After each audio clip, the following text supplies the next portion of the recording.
সৈয়দ ইব্রাহিম ইরানের president Ebrahim Raisi এবং পররাষ্ট্রমন্ত্রী আবদুল্লাহিল নাহিয়ান ইন্তেকাল করেছেন বিমান দুর্ঘটনায়।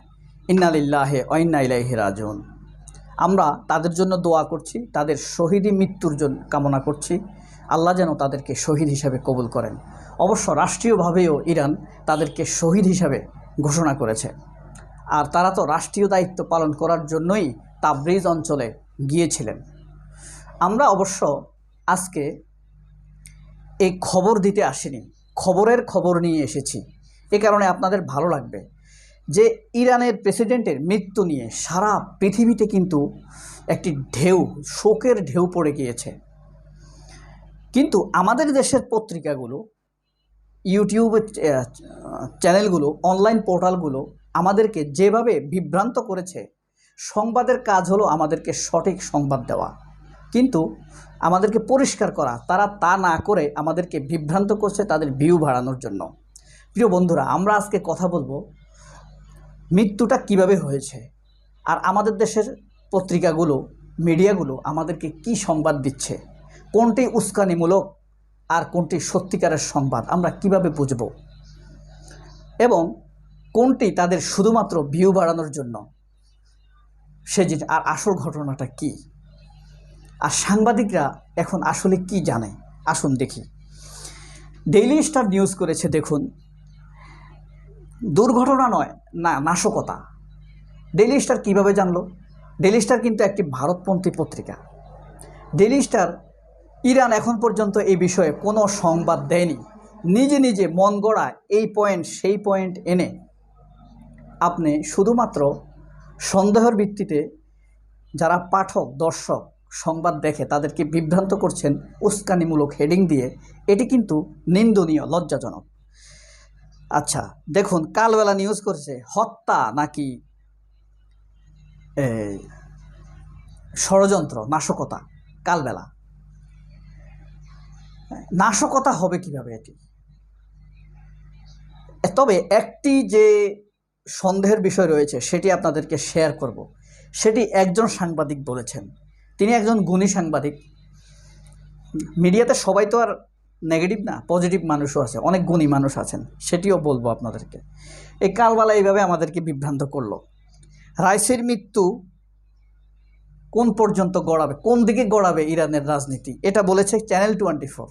ইরানের রাজনীতি কোন দিকে গড়াবে? এর আগে ইরানের অনেক দুর্ঘটনা ঘটেছে, অনেক দুর্ঘটনা ঘটেছে। ইরানের রাজনীতি থেমে থাকবে না। যারা এই ধরনের সন্দেহ করে তারা ইরানের ব্যাপারে ধারণাই নেই। ইরানের রাজনীতির ব্যাপারে এক এক সেক্টরে তাদের কয়েক সেট রেডি থাকে।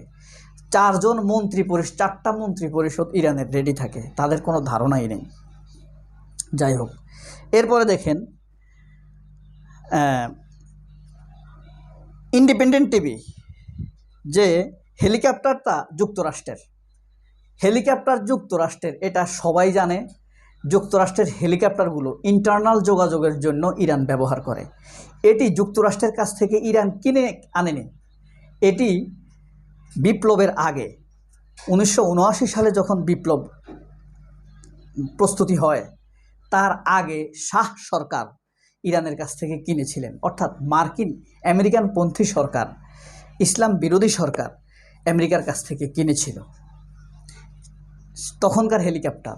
তো বিপ্লবের পর এগুলো তো সরকারি হেলিকপ্টার, তাই না? এগুলো তারা ইন্টারনাল যোগাযোগের ক্ষেত্রে ব্যবহার করে। যাক, তবে দুর্ঘটনাটি ঘটেছে খারাপ আবহাওয়ার কারণে, এটি হলো মেইন বিষয়। দেখুন, ইন্ডিপেন্ডেন্ট টিভির মতো একটি চ্যানেল আমাদেরকে এই বিভ্রান্তিমূলক নিউজ দিল। আপনি নির্ভর করবেন কার উপরে? এরপরে দেখেন সময় টিভি বলছে ইরানের ভবিষ্যৎ কোন পথে। আতঙ্কিত যে রাইসি মারা গেছে, এ কারণে ইরানের ভবিষ্যৎ খুবই আতঙ্কিত। মানে ইরানের ভবিষ্যৎ নষ্ট হয়ে যেতে পারে, দুষ্কৃতিকারীরা সুযোগ নিতে পারে, এটা ইসরায়েলের ঘটনা হতে পারে। দেখুন, এই সময় টিভি আবার বিশেষজ্ঞ একজন লাগাইছে, এর নাম কি ইনাম না ওমর না ইনাম, দেখুন কি বলে।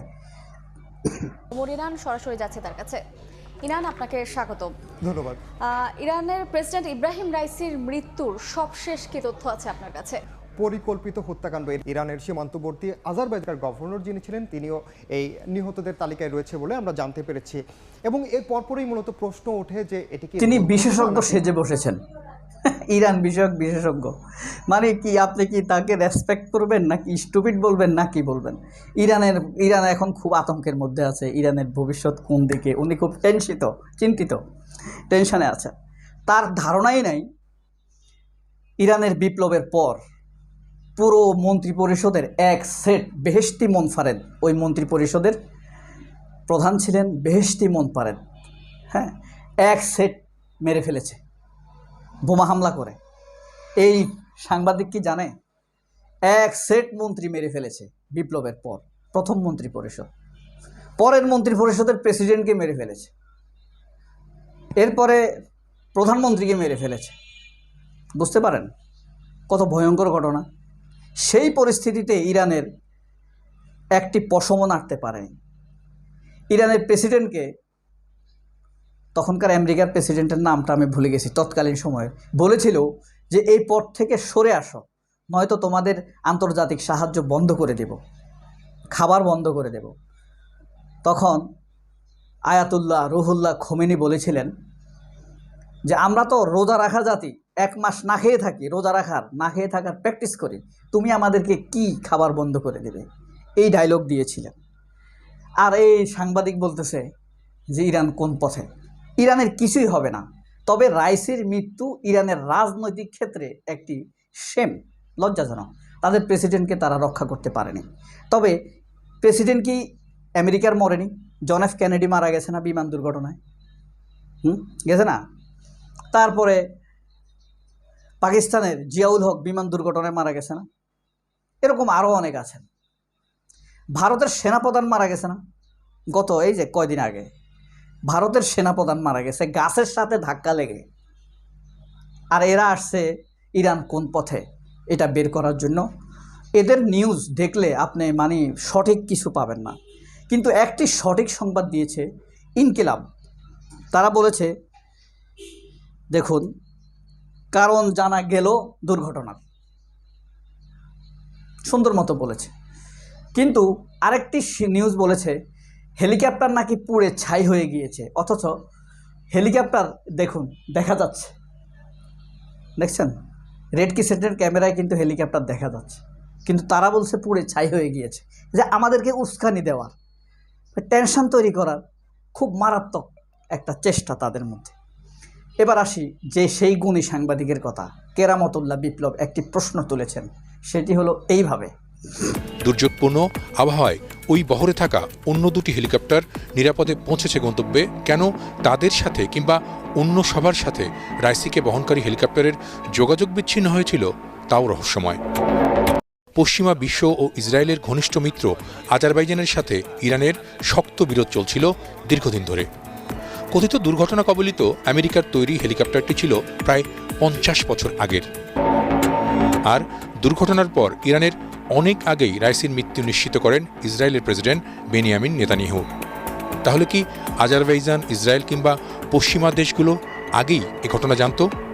সামরিক বিশ্লেষকরাই এখন এমন প্রশ্ন তুলছেন। হ্যাঁ, উনি হলেন এই কেরামতুল্লাহ বিপ্লব। খুব ভালো সাংবাদিক, ওয়াইজ, নলেজ রাখেন, জ্ঞান রাখেন, অনেক জ্ঞানী সাংবাদিক। মানে না জেনে কোনো কিছু করেন না তিনি।